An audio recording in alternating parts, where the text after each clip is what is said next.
दोस्तों आज हम द नेक्रोमेंसर के नए एपिसोड का एक्सप्लेनेशन करने वाले हैं। चलिए शुरू करते हैं। कहानी के शुरुआत में हम सिनून को देखते हैं जो रात को उन दोनों से मिलने आया हुआ होता है। तभी डोजी वुन पूछते हैं कि मास्टर आप इतनी रात में यहाँ पर। तभी इंस्ट्रक्टर भी पूछते हैं कि आपको इतनी रात को यहाँ आने की क्या जरूरत थी, आप बुला लिए होते। तभी सीवुन कहता है कि अरे मुझे रात में चलना थोड़ा ठीक है, इससे मेरा थोड़ा शरीर भी कम हो जाएगा। तभी हम देखते हैं वह तीनों कुर्सी लेकर एक दूसरे के सामने बैठे हुए होते हैं। तभी इंस्ट्रक्टर पूछते हैं कि मास्टर आप इतनी रात को यहाँ क्या कर रहे हैं। तभी सिनून कहता है, मास्टर डोजी उनकी तरफ देखता है और कहता है कि आप कब तक ये दर्द सहने वाले हैं। और ये सुनने के बाद मास्टर डोजी और इंस्ट्रक्टर बहुत ज़्यादा हैरान हो जाता है। तभी सिनून कहता है कि मैं जानता हूँ आपके मिरर पे चोट लगी और इसके कारण वो अपनी शक्ति का अच्छे से इस्तेमाल नहीं कर पाते। तभी ये सुनने के बाद डोजी सोचते हैं कि इसे कब पता चला, क्या उसे उस समय पता चला था। तभी हम देखते हो कहते हैं कि मैं अभी भी इस दर्द को सह सकता हूँ। तभी ये सुनने का सिनून कहता है कि तो क्या आप ये जिंदगी भर दर्द सहने का सोच रहे हैं। तभी हम देखते हैं इंस्ट्रक्टर कहते हैं कि तुम्हें क्या लगता है इन्हें इस तरह की चोट कैसे लगी, क्या तुम्हें पता है। तभी वो उठते हुए कहता है कि मुझे इसके बारे में कुछ पता नहीं, पर तभी वो उनके ऊपर हाथ रखते हुए कहता है कि तो भी आप चिंता मत करिए, मैं आपकी मदद कर सकता हूँ। और ऐसा कर वो उन्हें मेडिटेट करने की पोजीशन में बैठने के लिए कहता है। तभी वो बैठते हैं। तभी उनके मुंह से खून निकलने लग जाता है। तभी ये देखकर इंस्ट्रक्टर बहुत ज़्यादा गुस्सा हो जाते हैं। तभी हम सिनून को देखते हैं जो उन्हें रुकने के लिए कहता है और बैठने के लिए कहता है। और ऐसा अगर वो अपने ईवल आई का इस्तेमाल करता है। तभी उसकी ये बात सुनकर वह धीमे धीमे बैठने लग जाते हैं नीचे।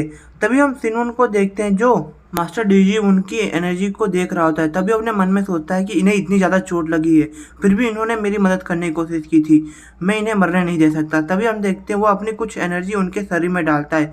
तभी वो स्वॉर्ड मास्टर को याद करते हुए कहता है कि उनकी अनुभव सच में मेरे बहुत ज़्यादा काम आ रहा है। तभी हम देखते हैं वो अपनी दोनों लाइब्रेरी का इस्तेमाल करता है और उनके मेरिडियन को ठीक कर देता है। तभी उन्हें भी एहसास हो जाता है कि उनके मेरिडियन ठीक हो रहे हैं। तभी उनका की बहुत ज़्यादा ओवरफ्लो करने लग जाता है और वह उसे स्टेबल करने लग जाते हैं। तभी वो सोचते हैं कि सच में मेरे शरीर से जहर निकल गया। दोस्तों मैं थोड़ा गलत था, असल में उनके मेरिडियन मैंने इनको जहर दिया गया था। तभी हम इंस्ट्रक्टर को देखते हैं जो कहता है ये कैसे हो सकता है, आपको कैसे पता चला कि इन्हें कौन सा जहर दिया गया है। तभी हम देखते हैं वह पूरी तरीके से ठीक हो गए होते। तभी इंस्ट्रक्टर उनके पास जाकर पूछते हैं आपको कैसा फील हो रहा है, क्या आपको सब सही लग रहा है। वो कहते हैं हाँ मुझे सब सही लग रहा है। तभी वह दोनों पीछे मुड़कर यंग मास्टर सिंह को देखते हैं जो अपनी आंखें बंद करके बैठा होता है। तभी उसे नोटिफिकेशन आता है कि उसने दूसरे व्यक्ति का कर्स अपने अंदर ऑब्जर्व किया है और उसके कर्स की एफिशिएंसी बहुत बढ़ चुकी है, उसके माना हार्ट का लेवल 4 हो चुका है।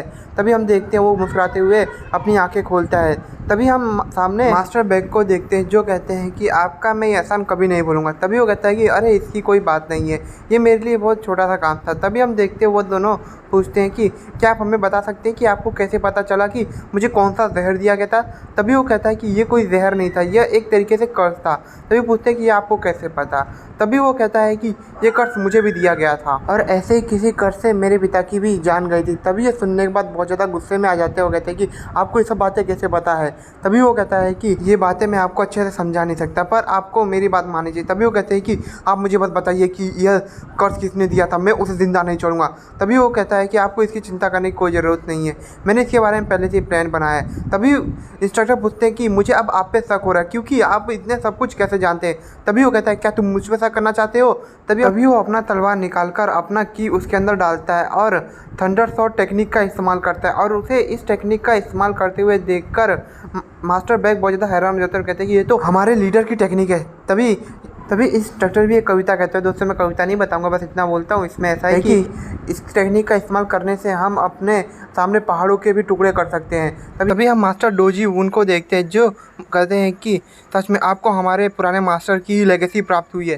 तभी अपने पुराने मास्टर के बारे में बताता है कि हमारे पुराने मास्टर इतने शक्तिशाली थे जिन्होंने अपना खुद का नाम बनाया और उनके फॉलोवर्स कई सारे थे, पर उनकी जो टेक्निक थी आज तक कोई भी सीख नहीं पाया, पर यंग मास्टर आपने उस टेक्निक को सीखा है। तभी वैसा कहकर वो दोनों रोने लग जाते हैं।